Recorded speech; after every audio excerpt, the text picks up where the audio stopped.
Domingo passado, irmãos, nós pensamos com os irmãos no texto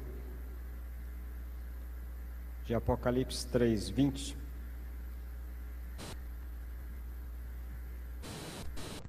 Edilson e o Tonino já ficam armados quando eu começo com essas brincadeiras, né?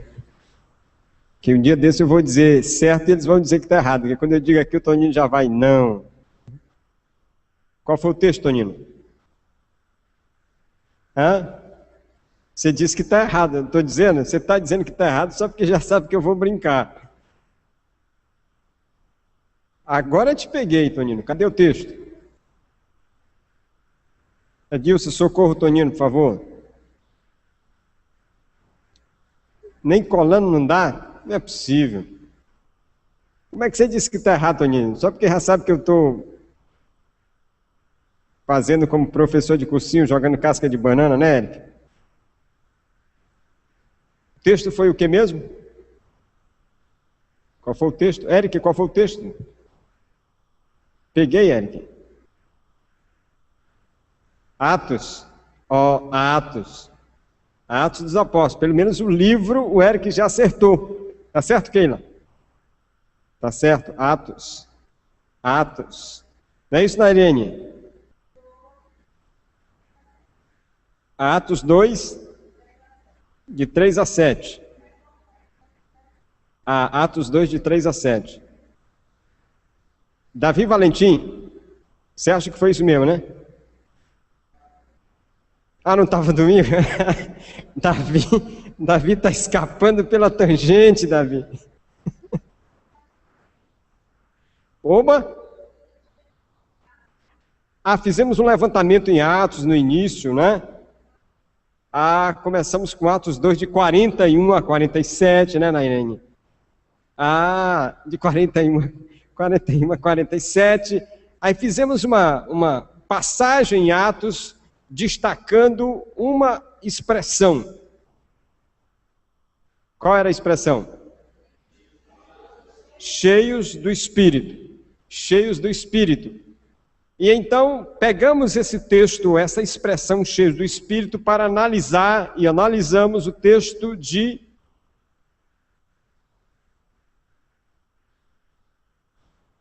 Vitorino, texto de...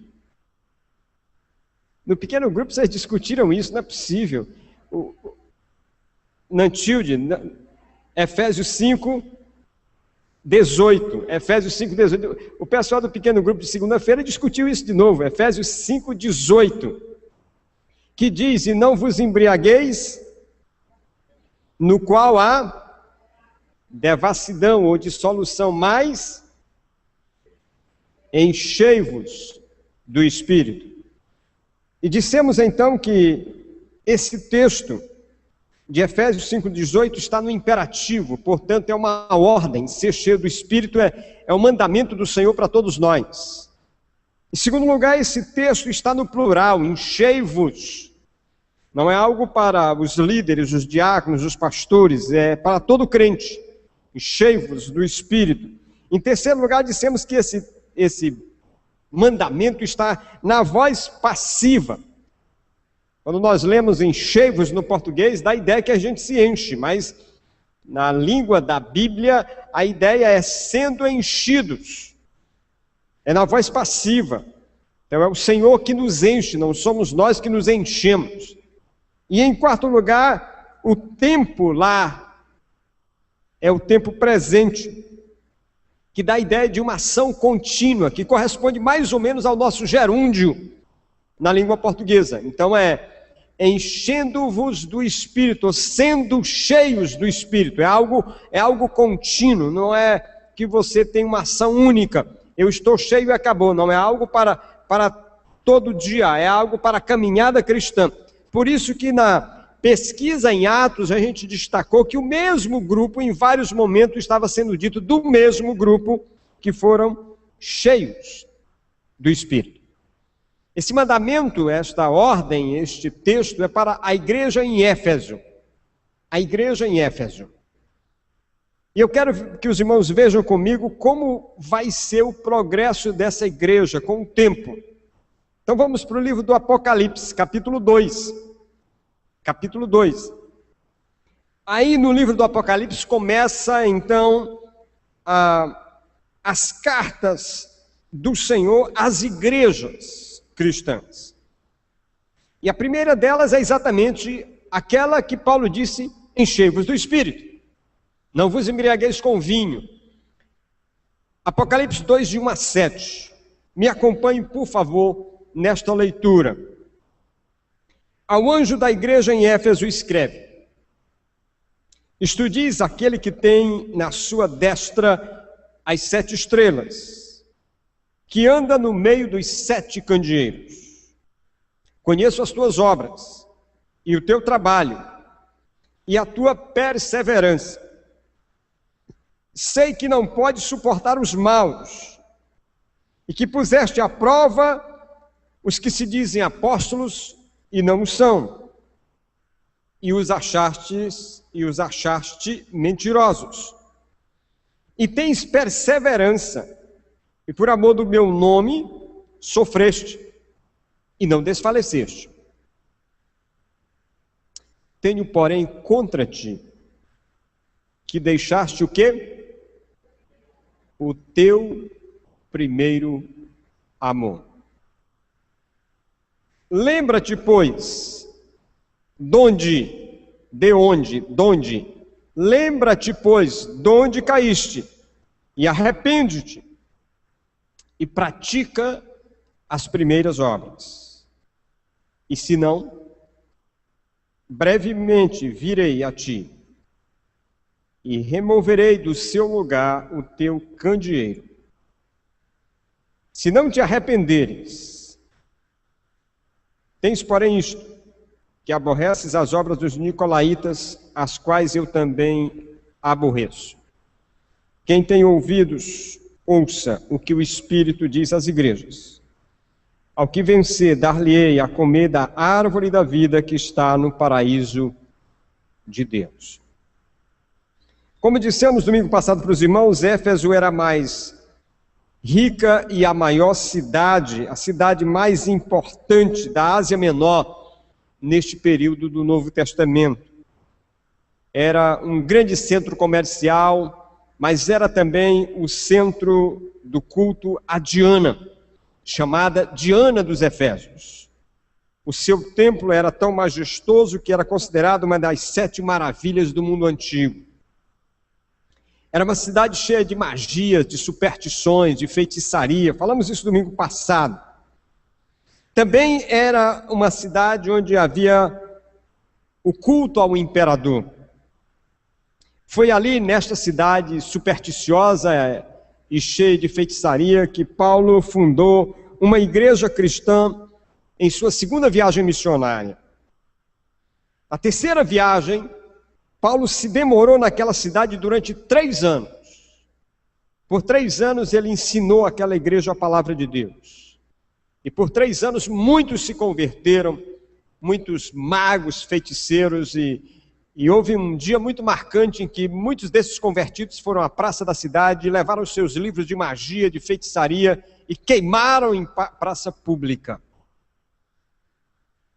A palavra de Deus se espalhou poderosamente naquela região. Muitos se converteram. Quando Paulo foi para Roma e ia ser preso, Paulo se despediu dos líderes daquela igreja. E naquela despedida, Paulo já havia dito que se levantaria no meio da igreja muitos falsos profetas tentando desviar a igreja do caminho verdadeiro. Aquela igreja foi muito abençoada, ela teve grandes pastores, servos fiéis a Deus. Timóteo foi quem liderou aquela igreja como pastor depois que Paulo saiu dali. E foi para Timóteo que Paulo escreveu as orientações de como ele deveria dirigir a igreja, e ele era pastor daquela igreja. Ali também passaram Áquila, Priscila, Apolo. O próprio apóstolo João foi um dos líderes daquela igreja, e dali levado para o exílio em Pátimos. Quando João escreve do exílio a primeira igreja que o Espírito de Deus manda que ele escreva é exatamente esta igreja. Observe o texto bíblico. Quem é que escreve a igreja? O texto diz: ao anjo da igreja em Éfeso, escreve. Isto diz aquele que tem na sua destra as 7 estrelas, que anda no meio dos 7 candeeiros. Perceba que o texto bíblico diz que aquele que escreve tem na mão as 7 estrelas. As estrelas aqui são os pastores, são os líderes das igrejas. E ele diz que tem estes em suas mãos. Ele tem controle total dos pastores. E eu creio, irmãos, que isso figura até hoje. O Senhor nos manda orar por trabalhadores para a seara. O Senhor é quem convoca pastores para as suas igrejas.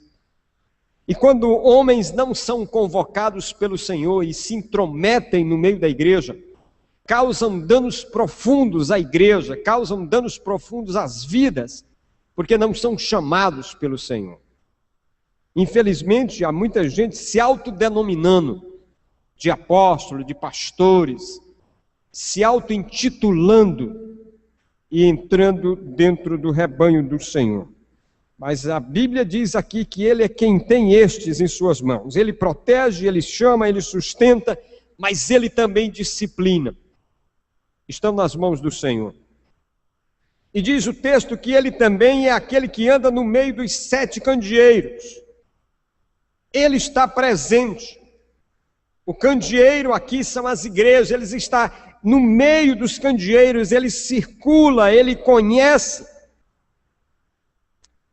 No capítulo 1, verso 20 diz: eis o mistério das 7 estrelas que viste na minha destra e dos 7 candeeiros de ouro.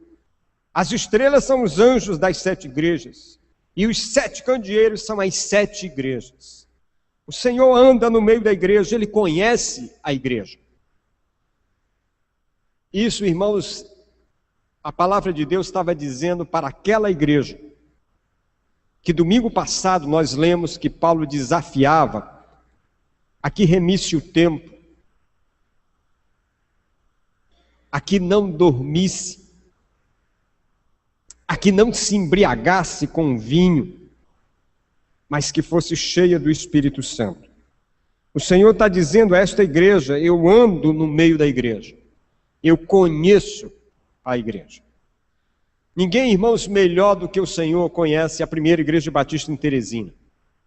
Ninguém melhor do que o Senhor conhece as suas igrejas na face da terra. Ele conhece. Ele sabe de tudo. Ele sabe das nossas fraquezas, ele sabe das nossas necessidades, ele sabe das nossas potencialidades, ele sabe das nossas fragilidades, ele sabe das nossas infidelidades, ele sabe tudo. Tudo. Ele conhece. E quando o Senhor anda no meio da igreja, ele apresenta aqui a situação que ele vê na igreja. Positivamente, ele destaca o trabalho daquela igreja. Ele diz: conheço as tuas obras e o teu trabalho. A palavra trabalho aqui tem a ideia de um trabalho intenso, árduo. O trabalho aqui é o trabalho que leva à exaustão física. Então o Senhor conhecia isso, ele sabia que aquela igreja era uma igreja dedicada, era uma igreja que os irmãos trabalhavam arduamente. Diz mais, ele diz: eu conheço a tua perseverança. Então era uma igreja que não se desviava das lutas, das batalhas. Era uma igreja que enfrentava as dificuldades. Era uma igreja que não se sentia derrotada, era perseverante naquilo que ela almejava. E mais, o Senhor diz: eu sei que não pode suportar os maus. Era uma igreja que tinha zelo, e quando via que alguém se desviava da verdade, ela cuidava de disciplinar, porque ela não aceitava o mal no seu seio. Mas o texto diz, e que puseste à prova os que se dizem apóstolos e não o são, e os achaste mentirosos.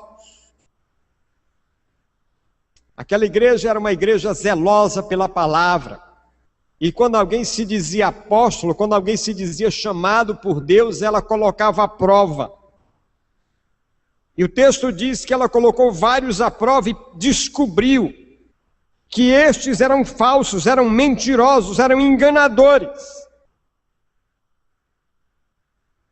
Jesus nos alerta sobre o perigo de ovelhas disfarçadas, de lobos disfarçados de ovelhas, vestidos de peles de cordeiros. Paulo já havia avisado aquela igreja, aos seus líderes, dizendo que lobos vorazes penetrariam no meio do rebanho e tentariam levar aqueles que eram do Senhor. O texto ainda diz que aquela igreja aborrecia os nicolaítas. Tu tens, porém, isto, que aborreces as obras dos nicolaítas, as quais eu também aborreço. Pastor Hernandes Dias Lopes diz que os nicolaítas pregavam uma nova versão de cristianismo. Eles pregavam um evangelho sem exigência, um evangelho liberal, sem proibições. Eles queriam gozar o melhor do reino de Deus, mas também o melhor do mundo. Eles incentivavam os crentes a comer comida sacrificada aos ídolos. Eles ensinavam que sexo antes ou fora do casamento não era pecado. Eles acabavam estimulando a imoralidade. Mas a igreja de Éfeso não tolerou esta heresia. Ela baniu do seu meio a obra dos nicolaítas. Eu fico pensando, irmãos, que nos dias de hoje nós precisamos de igrejas assim. Porque nós estamos em tempos em que deixamos de pregar o evangelho. Nós usamos a consultoria para descobrir o que o povo está precisando. O que o povo quer ouvir. O que o povo precisa ouvir. Então os pastores vão aos púlpitos não para pregar o que Deus quer que se pregue. Os pastores assumem os púlpitos para pregar aquilo que estimula os irmãos, aquilo que agrada aos ouvidos, aquilo que atrai as multidões. Então, se nós estamos precisando de emprego, vamos fazer aqui o culto dos desempregados e vamos pregar para eles. Se nós estamos precisando que várias mulheres saiam do caritó, como a gente dizia no passado, vamos criar a terapia ou o culto disso ou daquilo, para que elas arranjem maridos. E às vezes ainda tem uns profetas e profetadas que dizem até para os casados que aquele não é dele, quem é a outra. Tudo isso em nome do evangelho, tudo isso em nome da igreja, tudo isso em nome de Cristo Jesus. Quando Jesus disse que bem-aventurados são os pobres, e o Senhor nem para pagar impostos tinha nada, mandou que se pegasse um peixe para achar uma moeda e pagar o seu imposto, nós hoje pregamos o que o povo quer. Querem ser ricos, querem ter os melhores carros, as melhores propriedades. Nós então catamos textos dentro da Bíblia para dizer essas coisas. E se o texto não disser isso, a gente dá um jeito de arrumar, de distorcer o sentido do texto. Mas aquela igreja não aceitava isto. O texto diz mais, que aquela igreja não era uma igreja que suportava o sofrimento. Diz, por amor do meu nome, sofreste e não desfaleceste. Ser crente em Éfeso naquela época não era nada popular. Como já disse, lá ficava o templo de Diana, lá ficava um dos locais de adoração ao imperador. Muitos crentes eram perseguidos, mortos. E esses crentes perseguidos da igreja de Éfeso não abriam mão da fé, preferiam a morte, mas não negavam a Cristo Jesus. eles não esmoreciam diante da perseguição. Aí você vai dizer assim, pastor, essa igreja era maravilhosa. Pois é. Bem que podíamos terminar a história dela aqui. E aí nós iríamos para casa dizendo assim, houve no passado, no primeiro século, uma igreja fiel.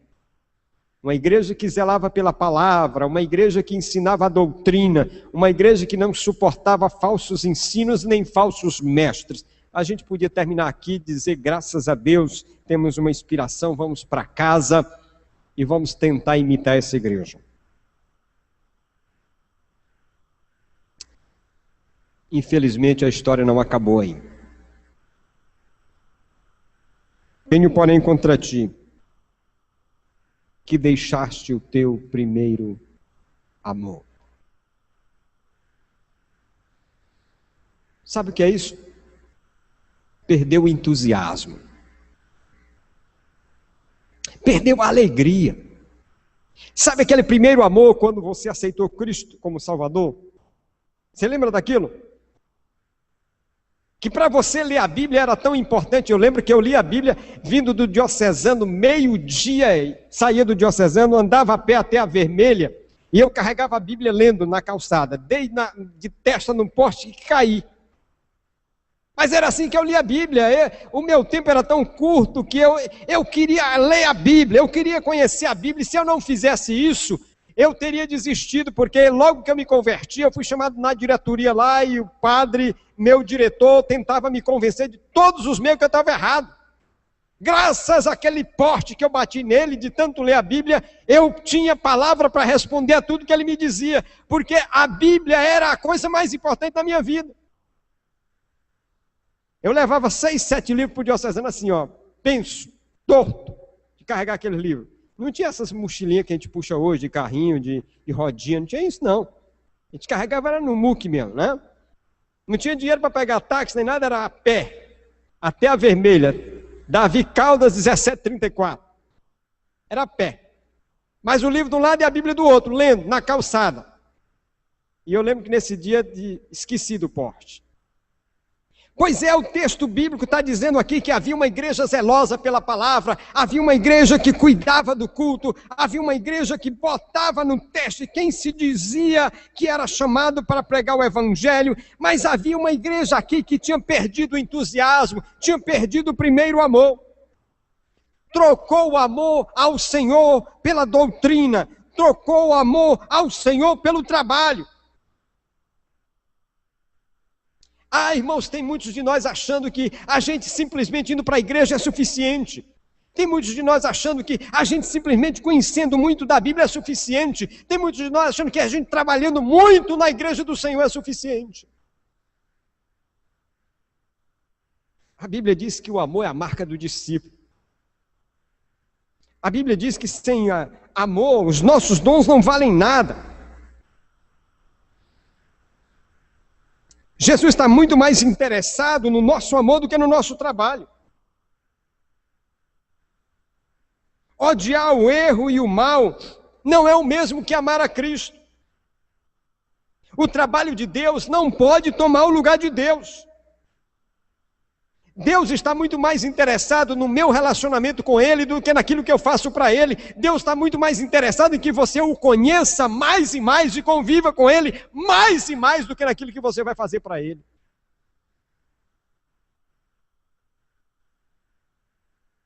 Os fariseus do tempo de Jesus eram zelosos. Cuidavam da lei com rigor. Tanto rigor que o apóstolo Paulo foi atrás dos primeiros cristãos para os prender, porque ele não admitia aquilo. Mas era um zelo pela letra, um zelo sem espírito, era um zelo sem o Senhor. O coração estava seco, vazio. E me perdoe, irmãos, me perdoem.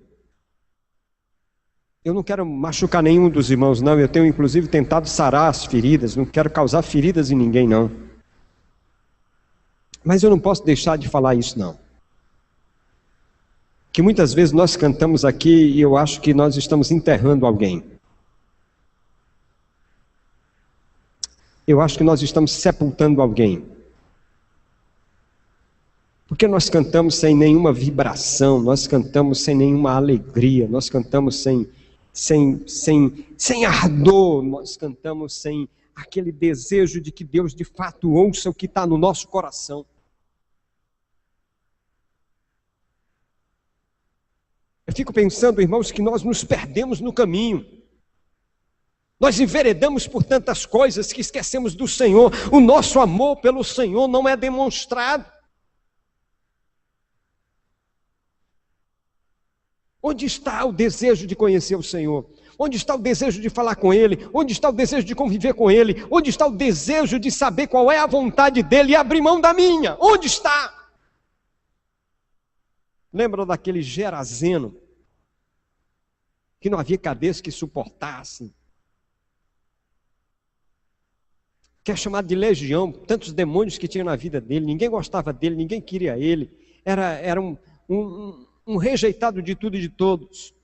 Mas quando Jesus o liberta, quando ele conhece Cristo como Salvador, ele simplesmente vai para os pés do Senhor para aprender do Senhor.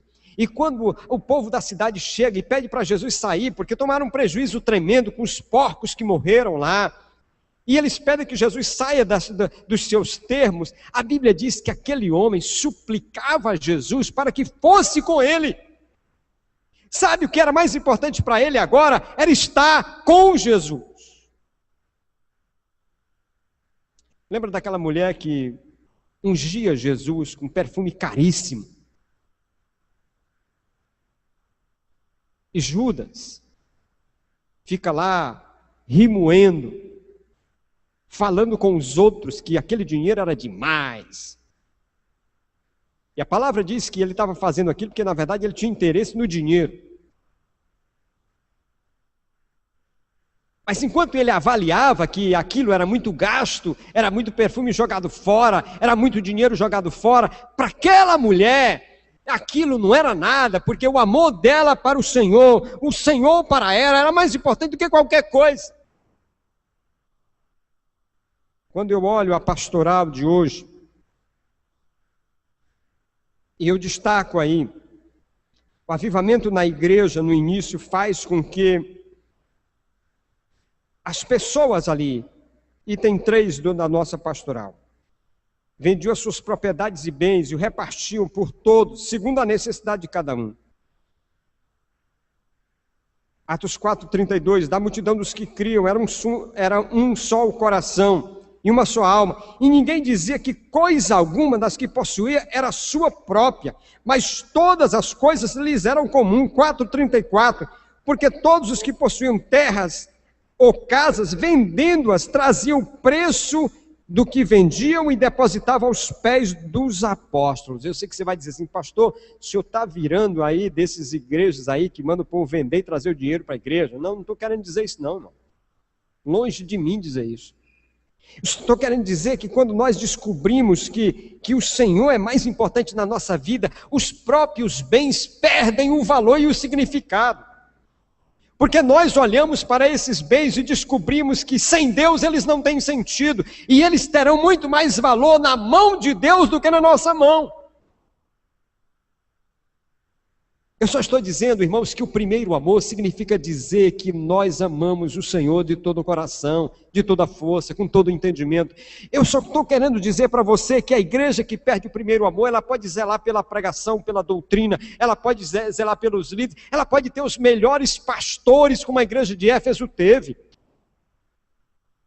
Mas não valerá nada se ela não tiver ardor, vibração pela obra do Senhor, se ela não tiver apego ao Senhor, se ela não tiver o desejo de estar aos pés do Senhor. Então, o que o Senhor diz para aquela igreja? Ele diz assim: lembra-te, pois, de onde caíste. Lembra-te de onde caíste. O Senhor manda aquela igreja olhar para o passado, não para lembrar os seus pecados, os seus erros. Não, o Senhor diz, olha para o passado e vê onde tu estavas. e vê como você começou, vê onde você estava no início. Olha de onde caíste.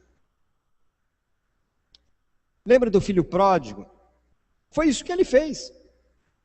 O filho pródigo pegou toda a sua herança, foi lá, se prostituiu, se embriagou, gastou tudo, farriou, arranjou muitos amigos.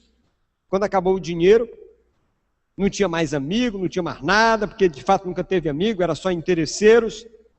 A Bíblia diz que ele viu de onde caiu. Ele olhou para trás e lembrou de que a posição que ele tinha na casa do pai, ele lembrou do que ele tinha ao lado do pai, e ele percebeu que tinha perdido tudo. De onde caiu? Meu irmão, eu fico imaginando que quantos de nós, quando começamos a vida cristã, tínhamos uma posição de vibração, de alegria pelo Senhor e pela obra do Senhor. De onde caímos? Passamos a ocupar bancos e fazer número no meio das igrejas. Mas perdemos a essência, perdemos a alegria, perdemos a vibração, passamos a ser mais um. Sabe aquela coisa assim, eu nasci católico, morro católico, pois é, eu nasci batista e morro batista, não faz diferença nenhuma. Nada. De onde caíste? De onde? A posição que tinha, o lugar que ocupava, de onde caíste? E aí o Senhor diz assim, arrepende-te. Arrepende-te. Arrependimento não é sentimento, arrependimento é decisão, é atitude. Arrependimento é eu perceber que caí de uma posição que eu tinha e eu vou mudar, eu vou voltar para lá, eu vou voltar para a posição que eu tinha, eu vou voltar ao primeiro amor. E é exatamente isso que o Senhor conclui. Arrepende-te e pratica as primeiras o quê? Obras. Arrepende-te e pratica as primeiras obras. Arrepende-te e volta ao passado, não o passado do pecado, não, volta ao passado, quando você começou bem, quando você vivia bem, quando você amava o Senhor e o Senhor era o primeiro, e você não abria mão do Senhor, quando você falava do Senhor em tempo e fora de tempo, quando você partilhava o Senhor com amigos e inimigos, quando você não tinha medo de arranjar inimigos nem de ser perseguido, porque o Senhor era mais importante. Arrepende-te e volta. O Senhor diz que se você não fizer isso, escute em nome de Jesus. E se não, brevemente virei a ti. Removerei do seu lugar o teu candeeiro, se não te arrependeres. Candeeiro é feito para brilhar. Se não brilha, é inútil, desnecessário. A igreja, nós não temos luz própria, a nossa luz vem do Senhor, refletimos a luz de Cristo. Mas se nós não temos intimidade com Cristo, essa luz não vai brilhar, ela vai apagar, ela vai virar nada. Eu sei, irmãos, que nós ficamos imaginando que o dia que o Senhor vai vir, vai julgar o mundo. E nós vamos dizer, vai julgar os políticos brasileiros que roubam, que desviam dinheiro, vai julgar isso, vai julgar aquilo. É verdade. Mas vai julgar a mim e a você também. O juízo começa pela casa de Deus. Antes de julgar o mundo, Jesus julga a sua igreja. A igreja de Éfeso deixou de existir. A cidade de Éfeso deixou também de existir. Hoje só existem ruínas e uma lembrança de um tempo que já foi. Uma igreja que era, uma cidade que era. Meus irmãos, eu vou repetir com muito temor e tremor, porque eu sou pastor dos irmãos. E dentro dessa carta eu ocupo a posição da estrela que a carta menciona. Então é com muito temor e tremor que eu digo isso para os irmãos, porque acontecendo isso eu também estou envolvido. Mas eu temo que se nós não cuidarmos, o Senhor nos remova também. Eu temo que se nós não tomarmos medidas drásticas, e não é com ninguém não, é comigo, contigo, se nós não fizermos isso, eu temo que o Senhor remova o candeeiro. Muitos templos já foram transformados em museus. Muitos candeeiros já apagaram. Deixaram de brilhar. Eu não gostaria que isso acontecesse comigo, nem com você, e nem com essa igreja chamada Primeira de Teresina. Mas a palavra do Senhor não pode ser escondida. A palavra do Senhor não pode ser omitida. Lembra-te de onde caíste. Eu aplico isso à sua vida, à minha vida, mas aplico isso também à vida da nossa igreja. Onde estivemos no passado, que mocidade tivemos, que obra missionária realizamos, que ardor tínhamos pelo Senhor, donde caímos, donde? Lembra-te, donde caíste, arrepende-te e volta às primeiras obras. O Senhor está nos dando tempo, oportunidade. Se não fizermos nada, removerei o teu candeeiro. Eu quero convidar o irmão a baixar sua cabeça, orar. Eu vou pedir que o Eric toque uma música no teclado. Eu queria que você baixasse sua cabeça. Eu queria que Marcondes segurasse as portas lá, por favor. Que você ore. Essa oração é sua.